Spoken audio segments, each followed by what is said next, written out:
Make a buddy or a boy, make a buddy or a boy, make a buddy or a boy now. So I'm here to come to sell them again. 9.5 straight night, 20 straight night, even straight here. Now guys eat hot.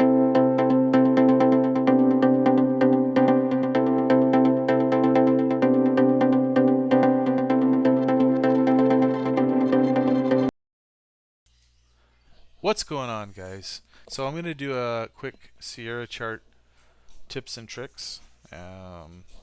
There will be mainly tips, but maybe a trick or two. So the first thing I'm going to start out with here is the linking that is available in charts. And so most people know if you go into your chart settings and you go to the Advanced Settings 2 tab, that there is chart linking. Okay, so most people just focus on this. They link up the chart. They link it to their quote board, to their depth of market, whatever else, other charts. Okay, and all right, we'll go into the Advanced Settings 2 tab for the DOM. All right, and we'll link that up with one. Okay, so now these are linked, right? If you change the symbol for one, it's going to change this, yada, yada, yada. But there are some other things you can change. And you can link up the same symbols, the bar period type. So if this is, you change this to a 5 minute, this will change to 5 minute, and any other chart. The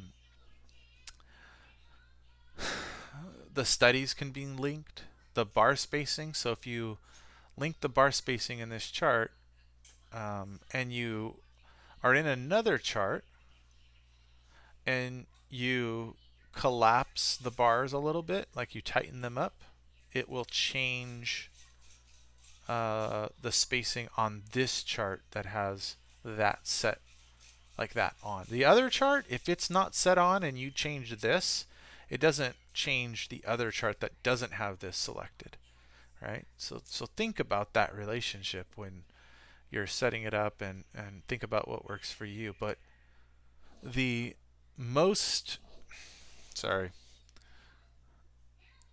I've got my squat going. You guys can't hear it, but I can't even hear myself. So the one that I care about here mainly, the two I really use a lot is the trade window and the vertical scale. Okay, so with the vertical scale, I've now said that anything with the same chart number of 1 or link number of 1 will affect this chart. Okay, so let's just move, drag this chart and make it a little smaller. All right, so this is a link chart. So look, if I go and change this 15-minute chart, see how it's now affecting this? See if I double click that, it affects it. Look at that. See that? Now, if I change this, does it affect the other? No, because this one's, it's not turned on for this. But if I go and change this one, will it change that one? Yes, it does. So this is 15 minutes, this is 5 minutes. So that's useful. Okay, sometimes it's useful. Depends how you have your configurations. Okay, so with the vertical scale, I'm going to turn that off. The next one, and the one that I'm really getting to, is this trade window. All right, select. In my opinion, if you do chart trading in Sierra chart, that is, when I say chart trading, adding a chart DOM to your chart and then entering and exiting based on clicking on your chart on that DOM to get in and out of positions, having this on is really important because well, if I go and I make a change to the standalone depth of market, right, the DOM chart over here, it's not going to change the trade window for every linked chart unless, again, this setting, the Advanced Setting 2, this is on. And most people don't have that on. So here's an example, right? I turn on the DOM for this. I have a button up here, right? And I'm going to attach a trade window, so I have another button for that. Okay, so you notice this is on quantity 10. So if I go change it to 1, look what happens. See how it changes it to 1? So now there's a little bit of a refresh rate and there's a slight delay. And so you got to be aware of that. If, let's say you want this off, your screen all the time, you want to save space. So detach the, oops, that was for the DOM. Okay, let me select this. Detach this. So like, let's say I want to change, I want to change the quantities, or I just don't even know what the quantity is for this chart, right? It's got its own trade window. Well, if I want to change this to say, I don't know, 10 tick take profit, 10 tick stop, quantity 10 through 100, and I want to select 80, okay? Well, you know, if you're doing that over here, you don't, unless that's selected, you won't know that it's being affected over here. This might still be 1. So I've seen a lot of people make a lot of mistakes, but because we have that link, this is going to be 80. See that? 10 tick stop, 10 tick take profit. Right? So you want to deselect that and just have the 80. There you go. Right? So it's affecting this trade window, which isn't even visible. But again, if you do it really fast, okay, we're going to switch to 10 and then enter the order. There's a little delay. There's a chance that we put in 80 here if we do it fast. Watch. There it is, 80, even though we had selected 10. Now, go back to it. It's undoubtedly lagged a little bit. It's probably 10 now. So see that? Quantity 10, quantity 80. So keep that in mind. So if you're really speedy and you want to be chart trading, well, allow that half a second or whatever for that. So that's a nice little trick. So another thing is, let's switch this back here to, what is it, 18 tick, 12 tick stop. Yeah, I like this one. This is good. So another thing that let's trade mode. Oh, I'm on the wrong thing. Jeez. Another thing that I like to do is I like to put the T+2 cash close volume. And all that is the cash close volume, which is always usually the highest of the day. You see that right here? For me, it's from 12:55 to essentially 1 p.m. Pacific Standard Time. And I like to know what that is. I mean, I could look at T+2 and do this. Say, okay, tomorrow's T+2 is not going to be today's, but the prior. And then I can come up here and kind of get an, okay, it's like 88, 89,000. Or I can just put a label up here if it's that important to me, and it is. And the way you do that is you just go create a reference chart. And you call it, oh, I don't think you guys can see the bottom of this right here. I'm going to scroll, move, stretch this out. Okay. I think that's better. Sorry about that. So down here at the bottom, we have reference. So that's my way of saying it's a reference chart. It's for the regular trading hours, cash close, 5 minute only for candles. And I go and I create this chart and I minimize it. And this chart has a volume study on it, and the chart settings are for 12:55. Again, this is Pacific Standard Time to 12:59:59. Okay. And that's the last 5 minute bar. All right. And so because I have a volume study in here, I know what the volume is for the cash closes for these days. Okay, so we'll minimize this. And so all you do to create this is, you go into your studies, and the study, so this will be for the 1 day ago or current cash close. The study is called text display for study from chart. That's that's the study you use. You just, you put the label where you want it to be, right? You orient it, and you go find that chart you just made, right? You find the study, and then you find the subgraph that you want to use, right? So you find the chart, find the study, find the subgraph you want to use. Volume's simple. There's only one. It's SG1, so it's super easy. You display the subgraph name. The subgraph name is what? Volume. Okay. Subgraph columns back, 0. You want today's 5 minute candle, right? Or essentially the last one. So that'll give you, that's basically T+1. And then, leave this blank just as is. Prefix text for display value, T+1. You could put T+1 CC, whatever. See, T plus 1, and then volume. Volume comes from display subgraph name. See that? That's all it comes from. Because it's volume, right? It's bringing that in. So anyway, I call it a short name. -1 day volume. For me, that's just an easy way to differentiate between some of the other T plus 1 and T plus 2 actual lines that are on the chart. Just easier for me to know that this is what this is for. So anyway, you put it in, obviously, chart region 1 up in here somewhere. You apply it and you are good to go. Then you get to see T plus 2 volume, T plus 1 volume. So really simple. T plus 2 would just be, the look back would be 2 days, right? And now when you look, right, we know T plus 1 is this candle here. It's the cash close, 75,000, 98 contracts, right? We can look at it, 75,000. See, it's right there. Anyway, it's using that exact number. It's perfect. So there is that. The next thing, lock fill space. I don't know that a lot of you guys, well, a lot of people struggle with this. So the lock fill space is the space on the right side inside your chart that you want between the last candle or whatever you're using on your chart and the right edge. Okay, so that's your fill space, right? Your right side fill space. So what I do is I add a button up here to the control bar. I right click that, and it's called lock. Oh, sorry. Scroll to the bottom. It's called lock fill space. It's probably in Chart General or something like that if you're looking for it. Somewhere one of these here, because it is a chart. If you right click your charts and chart settings, so it's probably Chart General. So anyway, add it, lock fill space.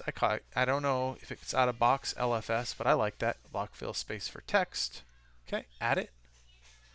And now if you unselect this, notice you can move your chart and create more space. But maybe you always want the space to be like right here, right? I've got labels or something. All right, maybe I want it here, maybe I want it right here. I don't care about cutting off the RTH delta volume, right? I just want more space. Okay, move it to here, hit that button. Now watch. Hey, the labels will always stay here, and you'll always see the last bar right here in relation to these labels, which are oriented right, not right edge. Okay, so that is kind of useful. It is so helpful for charts. Like, look at this. Like, I use my scroll, my scroll wheel on my mouse. But watch if I lock the fill space over here. Watch. So select the chart, click lock fill space. Now look, see that? Fill space is locked. All right, so you can nicely scroll through your chart. So anyway, on this 15-minute chart over here. So that's pretty cool. That's useful. The last thing is the replay chart. I see a lot of people struggling with replay charts, okay? And one of the reasons that they struggle is we'll just go into it, okay? We're in sim mode. I have a button for replay charts called RPLY chart, okay? So this replay chart thing comes up here, and let's use the start date time. Okay, this is already in here from today at 12:35. I'll show you guys something else here too. But so we want to link charts with the same link number, because maybe we're like, I want to do my DOM and I want to do this chart here, but I don't care about anything else. I just want to see this, but I also want to see the DOM price action. Maybe you're using footprint too or something. You're like, I want to look at the footprint, but I also want to see on the DOM if the bid is refilling. Let's see if I can kind of figure out. There's no real size on the book, but there's a lot of volume getting pushed into this area here. So maybe that's an iceberg or something, right? So you want these both going, but one of the problems in Sierra Chart is if you have like 15 chart books open and you say same link and these are all linked, it's going to try to replay all of them. You're going to use way too much memory, and it's just going to be it's going to make you cry and get frustrated. So what you do is you do charts with same link number, go right click the chart settings, Go to the advanced settings too. Change the link number on this chart to like 3. Apply it. Select your DOM. Go into your chart. Go into your chart settings. Go to the advanced settings too. Change it to 3. So change these two to chart links that are a link number that's only being used by these two charts, right? And so this replay is for what? This number 3, or let's see. Yeah, so it's for this number 11 chart, okay? So that's what's driving this replay, and so it's going to replay this as well. Okay, so let's go ahead and play this. We'll clear all the data. So now you only have 2 screens loading the depth. Right? I think the DOM loads only a few days of depth for me. Okay, so that loads really fast. This one might load like, I don't know, 10 or 20 days. So obviously it takes a little longer. But that's all right. So now when you go hit your play button, they're all going to be synced up. Look at that. So pretty. Okay. And it's going to save your computer a lot of processing power. So another thing, this is the freebie I'm throwing in here, is I have this little label up here that when the nice NQ tick reaches, again on a day like today, it's 3200. When it reaches 3200, it says buy. It flashes a buy signal. At the same time, the current bar turns to a bright light blue. Okay, and if it was a sell signal, the current bar would turn into a light pink. So it's easily pops relative to what's on the chart. So let's speed it up. Speed it up.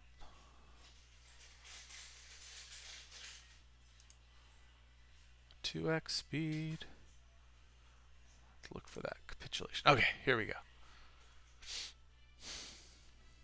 Again, look for this to light up. Look for this bar to turn nice and light to catch your attention. Say like, hey, there might be some capitulation in the market right now. Anyway, I got in at 30.5.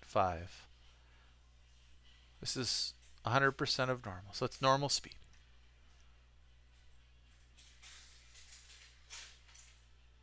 Oh, see it? Light blue. And that's saying buy. So I put my order on 30.5 when it turned on. Oh, you know me. I like to fight for price. Did I get the fill? Yes, I did. I got the fill. Check it. See? Went to 29.75. Now watch this. This is pretty funny. This was my fastest trade of the day. Again, this is 1 time speed. All right, look at the bar.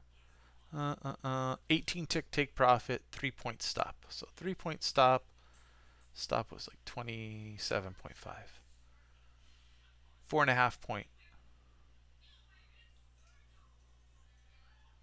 So 35 was my take profit. Watch this. Whoop, boom. Filled. It was pretty funny. I'm like, wow, that was fast. So, pretty sweet. Little things like that, making it easier for you visually.